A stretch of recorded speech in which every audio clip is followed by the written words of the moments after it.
Hey guys, welcome back to the channel. If you're new here, my name is Steve, and yes, I'm under the weather. If you couldn't tell from my face, my voice is a little hoarse right now. So maybe it's a good thing, maybe it's a bad thing. I'm not sure. Today, we're finally reviewing the Seiko SSK003. Now, last year when this watch launched, there was a black dial, a blue dial, and an orange dial. Now they have released a gray dial, two-tone. They've released a gray dial with a semi-Pepsi bezel. I think it's just the chapter ring that's Pepsi'd. And this year they released the Rolex Explorer 2 homages in the black dial and the white dial, also in the PVD black case. Anyways, what I'm trying to say is that there's finally an affordable GMT option out there. And yes, these are collar GMTs, not traveler GMTs, but nonetheless, it's a GMT option that is available for an affordable price. Now, if you haven't done so already, please hit that subscribe button and that like button down below. It really does wonders for the channel. All right, let's roll the intro and then we'll get started with the video.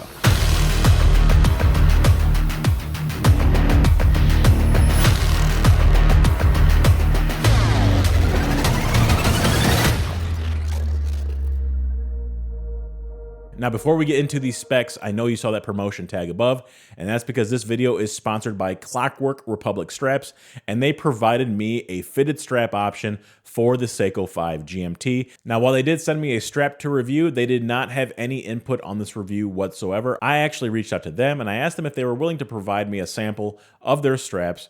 That way I can review the watch and this strap together in one video. But spoiler alert, I like this strap watch combo. With that being said, let's get into the dimensions. We have a case diameter of 42 millimeters, a lug to lug of 46 millimeters, a lug width of 22 millimeters, a thickness, not including that Cyclops, of 14 millimeters.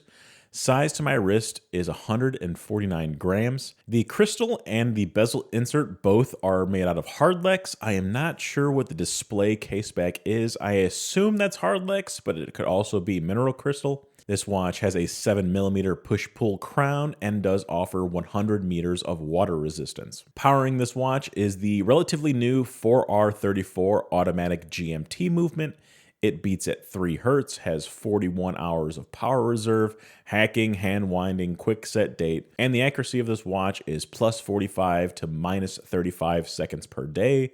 Mine is running much better than that. After a week on the wrist, my watch was about 3 seconds fast per day. This is a collar GMT, not a traveler GMT. So with the traveler GMT, you would set the GMT hand to your home time, and then the hour hand would be a jump hour hand, and that would be your local time. So if you were traveling between time zones, you would just pull out the crown and move the hour hand forwards or backwards, depending on the time zone you're in. In comparison to this watch, which is a collar GMT, you would pull out the crown to the furthest position and set the local time. After that set, you would move in one click and move the crown clockwise to set the GMT hand to the second time zone that you're interested in. You can quick set the date by rotating the crown counterclockwise and then pushing the crown in. And since this watch has a 24-hour chapter ring on the inside, the friction fit bezel can be turned clockwise or counterclockwise to measure a third time zone. While there are very few people that use a GMT, there are probably even fewer people that use a GMT for 3 different time zones, but the option is there if you need it. Now, this watch retails for $475, but right now you can get it for much cheaper depending on the place that you're buying it from. And for that price, this watch is finished incredibly well. The top of the case is radially brushed, and the sides of the case are high polished. And not only is the side of the case polished, but there is a very subtle polished bevel that runs the length of the case, which adds just a subtle bit of flair when transitioning from the front to the side of the case. There are holes on the outside of the lugs, which allows you to put in a tool to remove the strap whenever you see fit. This allows you to insert a tool for quick strap changes and just adds to the functionality of it being a tool watch. This dial has Seiko written all over it, and it's just uniquely theirs. We have that rounded triangle at the 12 o'clock, those cylindrical indices at the 6 and 9 o'clock, circular indices throughout, and that 3 o'clock date window. And yes, it has a date magnifier. And while it's not a 2 times date magnifier, I would say it's about a 1.25 to 1.5 times magnifier. Now, I do like the look of the Cyclops on this dial. It does make it look a little bit more premium. I just wish there was a little bit more magnification on that date wheel. This is the same Seiko handset that you've seen time and time again with that broad arrow minute hand. And even when it comes to the GMT hand, they picked a style that actually matches with the overall theme of the Seiko 5. At the top, we have the applied Seiko logo with the printed Seiko 5 logo right underneath. And at the bottom of the watch, we have automatic and GMT. Overall, I like the way this dial is laid out and how it's proportioned. And I like how they removed the day wheel on this watch as well. I think it's much more simplified and symmetrical versus the standard 5KX. When it comes to the lume on the dial, you shouldn't be surprised. It is great. Great lume on the hands and on the indices, but the bezel is not lume, so you're not going to be able to tell the time in a second time zone at night, which is a rare occurrence anyways, but just so you know, it is not a lumed bezel. Now moving on to this Jubilee-esque bracelet, we have a 5-link design with brushed outer links and polished smaller inner links. The links are polished on the sides with split pins, solid end links, and it goes down to a stamped clasp. Now the clasp does have 4 points of micro positioning, but the feel of the clasp is somewhat cheap. This is a sub $500 watch, so I understand that there's going to be some cost-cutting measures, but overall, this watch is a very premium product, and then you get down to the clasp, and while it's functional, while it makes sense, it's just the weakest link on this watch. Now, the Seiko SSK003 has a milled clasp, and if they would have put that clasp on this watch, I think it would have been a win-win scenario every which way you would have looked at it. But if you're looking for a strap option that's a little bit less dressy and a little bit more sporty, well, let's go ahead and talk about the ClockWork Republic FKM rubber strap. First and foremost, I am a design-minded buyer. If I like the way that something looks, I'll then proceed to step 2 on evaluating what everything is made out of. And the thing that caught my eye in the beginning was that end link and how it mated perfectly with the watch case.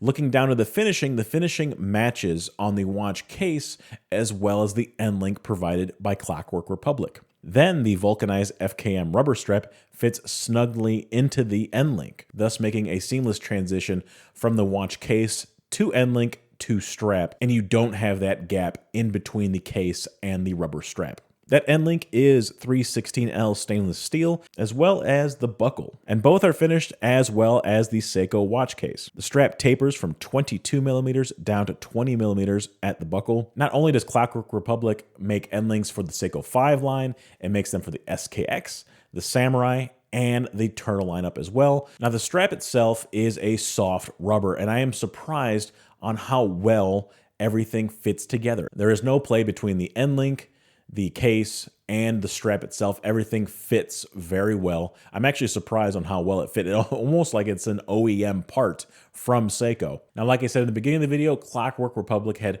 no input on this review, but these straps are awesome. I like the way it feels on the wrist. I like how secure it is. Now, while this rubber strap doesn't have a vanilla scent, it is built extremely well. And that's really the only thing I care about when it comes to a strap. I don't feel like it's going to fall off my wrist, and it's even easy to install and remove these straps whenever you see fit. So if you want to see the full collection, please click the link in the description below. All right, let's go ahead and talk about the pros and cons. And let's start off with the cons, with the biggest one being that clasp. While yes, it has 4 points of micro adjust, it does cheapen the watch quite a bit. And aside from the crown, the thing that you're going to be operating the most is going to be the clasp of the bracelet. And while the rest of this watch feels premium, that clasp just does not. I wish they would have given us a premium clasp and bumped up the price just a little bit, but I bet they wanted to keep it under that $500 mark. So I understand why they did it, but I really wish they would have put a better clasp on this. Next up is the Hardlex crystal, and yes, I get it. It's a proprietary Seiko crystal.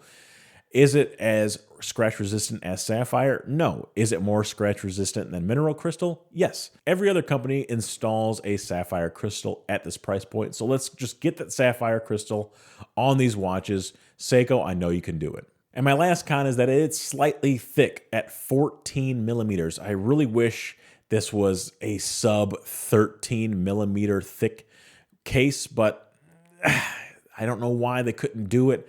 Maybe if they put on a solid case back, they could have shaved off a millimeter. I just wish it was just a little bit thinner. That way it doesn't sit as tall on your wrist. With my wrist being 7.5 inches, I can pull it off, but smaller wristed people might have an issue with it being so thick. But with that being said, let's move on over to the pros. And that first pro is that it's an affordable GMT, which is something we've been lacking for years now. Thankfully, Seiko released the 4R34 GMT movement. Now we're going to see a lot more affordable GMTs from Seiko. And not to mention, there is now an affordable GMT competition between Miyota and Seiko. They're going to start butting heads, driving those prices down.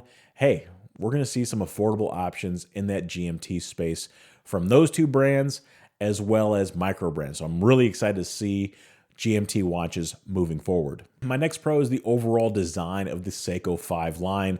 I really like how unique it is. And while it's not as robust as the SKX lineup, it still has its own design language, and I really like the way this looks on the wrist, in the flesh, in photos. And I just think the Seiko 5 lineup gives you amazing value and a unique design. And just going down the numbers with this watch, it just hits on every single thing.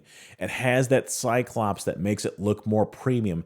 It has a bi-directional bezel that makes sense with the GMT movement. You cannot begin to understand how much I despise GMT bezels that are unidirectional. It just doesn't make sense for them to be unidirectional. The lume on this watch is good. This bracelet looks great.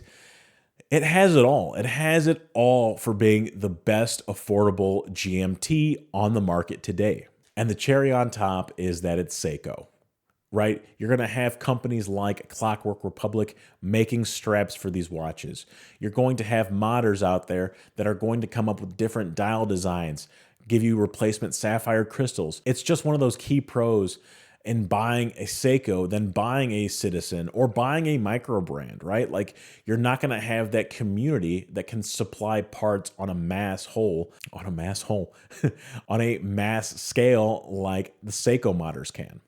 All right, so that's my review of the Seiko SSK003. Let me know in the comment section down below what you think about this watch. Is it the best affordable GMT on the market today, or did something else catch your eye? And if you like this video, please hit that like button and subscribe button down below.